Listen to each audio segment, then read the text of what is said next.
ओम नमः शिवाय। दोस्तों, इस वीडियो में पंडित जी ने बताया है कि अगर आप अपने जीवन में बहुत सारा धन कमाने की सोच रहे हैं तो आप इन 3 चीज़ों का दान अवश्य करना चाहिए। वह चीज़ कौन सी है, इस वीडियो में पंडित जी बताएंगे। को पाने के लिए हम किस चीज को समर्पित करें जिससे देवता हमारे अनुकूल हमारे सुख को प्रदान करें। भगवान श्वेत ने काल तिल का वर्णन किया। काल तिल जानते होंगे, काली तिल्ली जिसको बोला जाता है। यज्ञ में 3 चीजों की मूलता रहती है, एक चावल, काली तिल्ली और जौ। ये तीनों का क्रम अलग अलग आता है। काली तिल का यज्ञ भाग में दे देने पर, यज्ञ में अपन जो काली तिल्ली डालते हैं, इससे घर परिवार में जितने लोग रहते हैं उनकी आयु में वृद्धि होती है। ठीक है। अक्षत अगर यज्ञ में दिया जाता है तो हमारे पूर्वजों के लिए, हमारे पितरों के लिए लक्ष्मी की वृद्धि कराता है और पितरों को तारता है। जौ,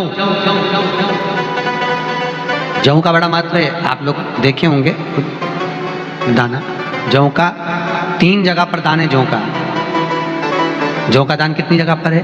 3 जगह पर। एक, ब्रजमंडल में कहीं घूमने के लिए जाएं। कहाँ पर? ब्रजमंडल में कहीं जाएं तो थोड़ी सी जौ जरूर लेकर जाएं। उसको पटक देने पर हमारे घर में कभी संपदा की कमी नहीं आती।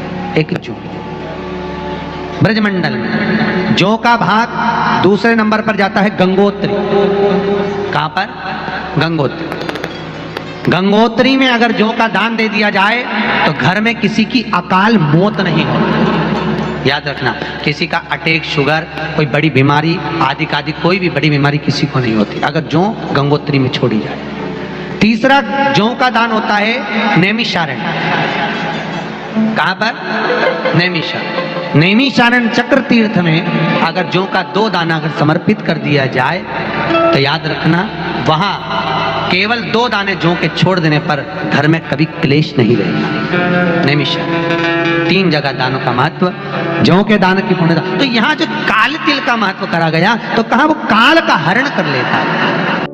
दक्षिण दिशा पर आधिपत्य है यमराज का। यमराज पर आधिपत्य है दुमोरना का, यमराज की पत्नी का।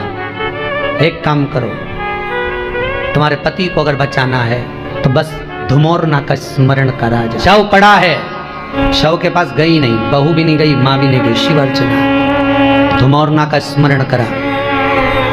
शंकर भगवान के शिवलिंग पर काली तिल चढ़ाना प्रारंभ करी। धुमोरना सामने आकर खड़ी हो गई। यमराज की पत्नी धुमोरना कहती है, तुमने मेरी और शिव की आराधना करी है। मैं दक्षिण दिशा की महारानी हूं, चिंता ना करिएगा, मैं दक्षिण का मार्ग रोक दूंगी, क्योंकि पहली स्त्रियां मिली जिसने मेरा आराधना करी। दुनिया के लोग यमराज को मनाते हैं, शनि महाराज को मनाते हैं, बृहस्पति को मनाते हैं, सब देवताओं को मनाने में लगे रहते हैं, पर पहली तुम मिली जिसने शंकर के कहने पर मेरी आराधना करी है। वचन देती हूं, जाओ, तुम्हारे आंगन में जो काला कम्बल पड़ा हो, लोहे का सामान पड़ा हो, यमराज जब बंदी बनाने के लिए यमदूत आएंगे, वो सामान अगर रखा हुआ दिख गया तो वो लेकर नहीं आएंगे, क्योंकि मैंने वचन दिया था उनको। रख दो उसके सिराने पर। दौड़ी बहू, दौड़कर लोहे का जो सामान पड़ा था उसमें कम्बल रखकर 5.25 किलो अनाज धरकर पटक दिया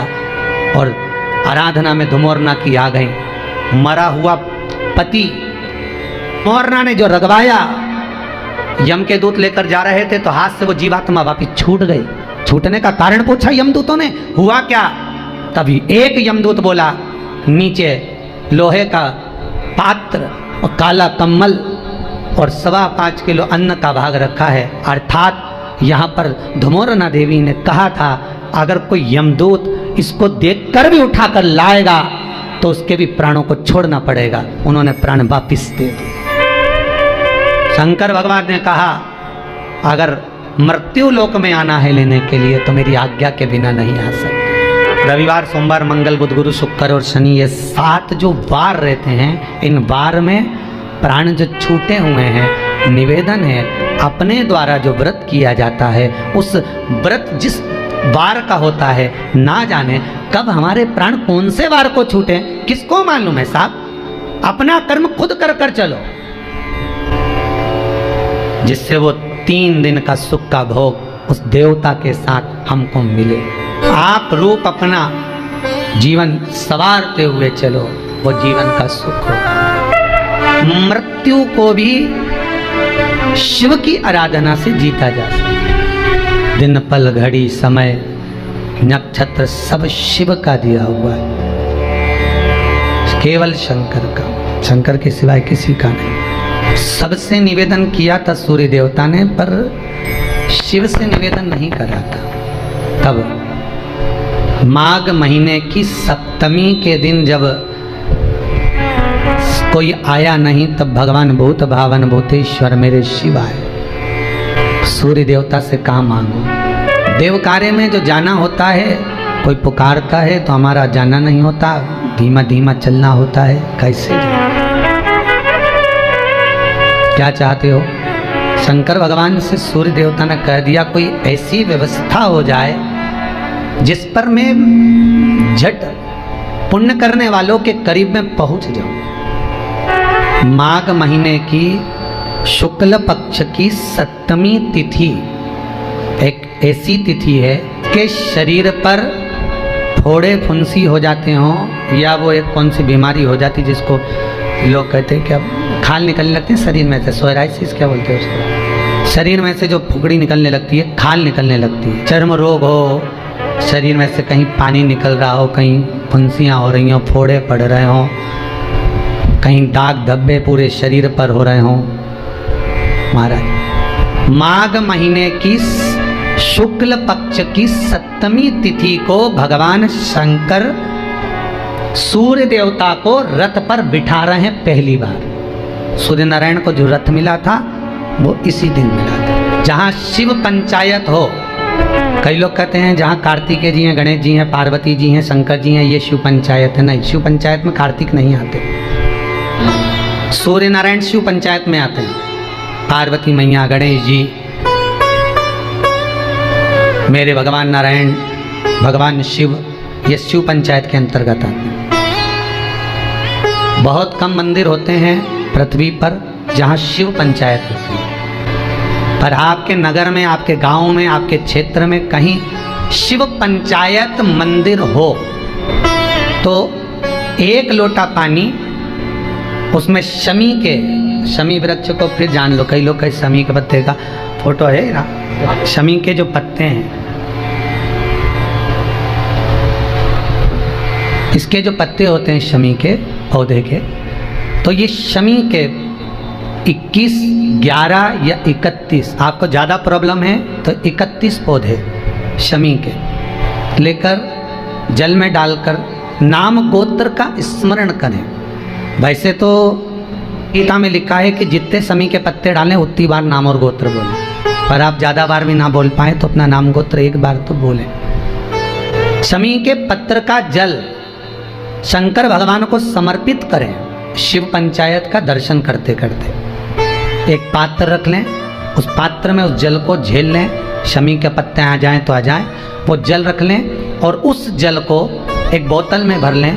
लगभग 15 दिन आप उस जल को जैसे शरीर पर तेल लगाते हैं उस तरह से पूरे शरीर पर मलना प्रारंभ कर दें महाराज। ज़्यादा से ज़्यादा 20 दिन, ज़्यादा से ज़्यादा 21 दिन या 1 महीना, इतने में शरीर ठीक होना प्रारंभ हो जाता है। माघ महीने की शुक्ल पक्ष की सप्तमी तिथि के दिन भगवान शंकर ने सूर्य देवता को रथ प्रदान करा था, उस पर बिठाया था।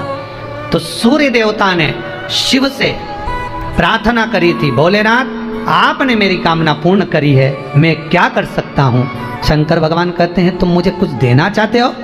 हाँ। शिव जी कहते हैं फिर तो ये रथ भी हम वापस ले लेते हैं। शंकर के पास में शिव केवल देता है, लेने की आकांक्षा शिव की नहीं होती कि हम मंदिर में लड्डू चढ़ाएंगे तब कामना पूरी होगी, मक्खन का भोग लगाएंगे तब कामना पूरी होगी, हम ये करेंगे 56 भोग लगाएंगे तब कामना पूरी होगी। ये शंकर के पास ये नहीं है। शिव आपसे कुछ नहीं मांग रहा, शंकर तो दिलाना जानता है। सूर्य देवता से कह दिया अगर देना चाहते हो तो जिस दिन आपको रथ पर बिठाया गया है उस दिन दान और पुण्य का दिन हो और काया की रोग से मुक्ति का दिन। यहाँ तक महाराज BP, sugar, blood pressure, sugar और कोई ये डायलिसिस, फाइलिसिस जो भी क्रम है, बाईपास, जितनी भी टेबलेट आपकी चल रही हो और उस टेबलेट से पीछा छुड़ाना है आपको कि आप हमको डॉक्टर के पास बार बार जाकर नहीं दिखाना। तो शंकर का स्मरण कर कर 108 शमी के पत्ते शंकर की पंचायत जहाँ लगी हो शंकर के शिवलिंग पर समर्पित करें।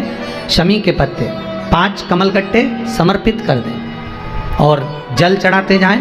एक शमी का पत्ता जब चढ़ाएंगे तो फिर पानी चढ़ाना है, शमी का पत्ता चढ़ाएंगे फिर पानी चढ़ाना है। नाम और गोत्र का स्मरण कर कर चढ़ाइए, बाबा से विनती करिए और विनती कर कर शिव पंचायत की पूजन कर कर अपने घर पर आइए। जितनी भी बीमारियां हैं, रोग समाप्ति पर जाएंगे। आपको टेबलेट दवाई नहीं खाना पड़ेगी। बाबा से विनती करना है, बाबा को निवेदन करना है। आप एक एक तिथि का स्मरण, जहां शंकर ने दिया है, जहां शिव ने करुणा करी है, जहां शंकर कृपा करे। सूर्य नारायण भगवान हाथ जोड़ लिए बाबा विश्वनाथ शंभु शंकर के, त्रिकालदर्शी कैलाशी अविनाशी मेरे शिव के, भगवान शिव के नमन कर कर तभी उसी समय पर संज्ञा देवी आ गई सूर्य नारायण भगवान की धर्म पर। भगवान शिव से कहती हैं मेरा निवेदन स्वीकार करिए। बोलो क्या निवेदन है? आपने मेरे पति को रथ प्रदान किया, आपसे केवल इतना मांगना चाहती हूं कि मेरे गर्भ से ऐसी कन्या का जन्म होना चाहिए कि ताप और मेरे पुत्र यम की कैद से लोगों को मुक्त कर दे। ठीक है, बाबा शंभू शंकर संज्ञा देवी को कहते हैं आप चिंता ना करें, आपके गर्भ से जो कन्या उत्पन्न होगी,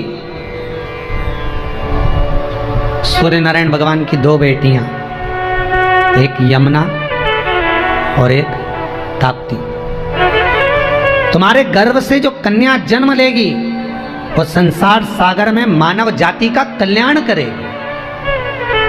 तुम्हें वो फल अवश्य प्राप्त होगा। शिव की करुणा ऐसी हुई कि महाराज संज्ञा देवी के गर्भ से कन्या का जो जन्म हुआ वो यमुना कहलाए, यमी यमुना। और यमुना के साथ एक कन्या का और जन्म हुआ जो ताप्ती कहलाए। पूरी दुनिया में केवल एक ऐसी नदी है ताप्ती जिसके अंदर हड्डियों को आधे घंटे के लिए डाला जाता है और वो हड्डी तुरंत गल जाती है। पूरी दुनिया में केवल एक ही नदी है जिसमें अस्थि का विसर्जन जो किया जाता है वो एकदम अस्थियों को समाप्त कर दे। महाराज तब यमुना भक्ति के प्रतिबिंब को आगे बढ़ाती है। यमुना यम की केस से अगर कोई छुड़ाने वाली है तो महारानी पटरानी यमुना जी नित्य प्रति स्मरण करने वाले को सुख का अनुभव कराएगी। शंकर कहते हैं संज्ञा देवी तुम्हारे गर्भ से जो कन्या जन्म लेंगी वो जगत का कल्याण करने वाली। तो उम्मीद करते हैं दोस्तों आपको यह वीडियो पसंद आया होगा तो हमारे चैनल लाइक एंड सब्सक्राइब करके बेल आइकन ऑन करके अवश्य चले जाएं।